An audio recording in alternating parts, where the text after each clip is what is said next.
اگلا قدم۔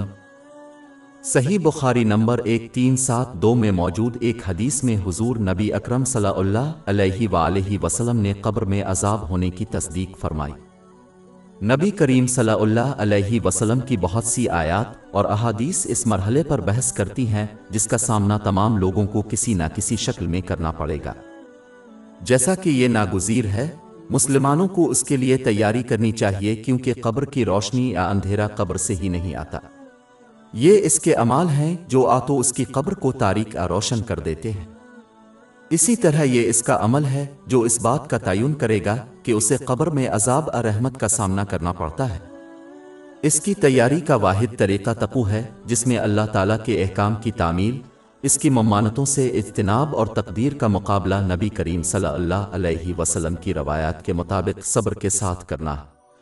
یہ اس بات کو یقینی بنائے گا کہ کوئی شخص ان نعمتوں کو استعمال کرے گا جو انہیں عطا کی گئی ہیں، ان طریقوں سے جو اللہ تعالیٰ کو خوش کرتے ہیں۔ یہ اعمال صالحہ اللہ تعالیٰ کے حکم اور رحمت سے عذاب قبر سے محفوظ رکھیں گے۔ یہ عجیب بات ہے کہ ایک مسلمان اپنے دنیاوی گھر کو آرام دہ بنانے کے لیے کتنا وقت، توانائی اور دولت صرف کرے گا، حالانکہ اس کا دنیا میں قیام مختصر ہے، جبکہ وہ اپنی قبر کو آرام دہ بنانے کی طرف بہت کم توجہ دیتے ہیں، حالانکہ وہ قبر میں قیام پذیر ہے، طویل اور زیادہ سنجیدہ ہو جائے گا۔ مسلمان اکثر اپنے رشتہ داروں اور دوستوں کو دفنانے کے لیے قبرستانوں کا سفر کرتے ہیں، لیکن بہت کم لوگوں کو یہ احساس ہوتا ہے کہ ایک دن جلد ابدیر ان کی باری آئے گی۔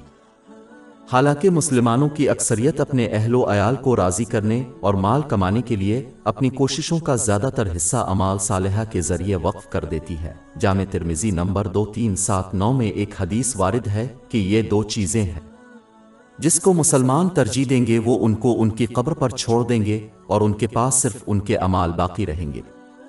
لہذا ایک مسلمان کے لیے یہ بات درست ہے کہ وہ اپنے اہل و عیال کی خوشنودی حاصل کرنے اور زیادہ مال حاصل کرنے پر عمل صالح کو ترجیح دے۔ اس کا مطلب یہ نہیں ہے کہ کوئی اپنے خاندان اور مال کو چھوڑ دے، لیکن اس کا مطلب یہ ہے کہ وہ اپنے خاندان کے لیے اپنے فرض کو اسلام کی تعلیمات کے مطابق پورا کریں اور اللہ تعالیٰ کے لیے اپنے فرائض سے غفلت برتتے ہوئے صرف وہی دولت حاصل کریں جس کی انہیں ضرورت ہے۔ جب یہ صحیح طریقے سے کیا جائے تو یہ بھی ایک نیک عمل بن جاتا ہے۔ اس کی تصدیق صحیح بخاری نمبر 4006 میں موجود ایک حدیث سے ہوتی ہے۔ کسی کو اپنے اہل و عیال مال کی خاطر اللہ تعالیٰ کے ذمہ اپنے فرائض کو ہرگز ترک نہیں کرنا چاہیے، کیونکہ یہ صرف ایک تنہا اور تاریک قبر کی طرف لے جائے گا۔ باب 20 تاہا آیت 55۔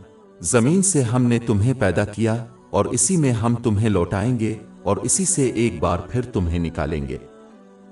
ہماری ویب سائٹ www.sheikhpod.com پر 400 سے زیادہ مفت e books, audio books, infographics, podcast اور بلاگ دستیاب ہے۔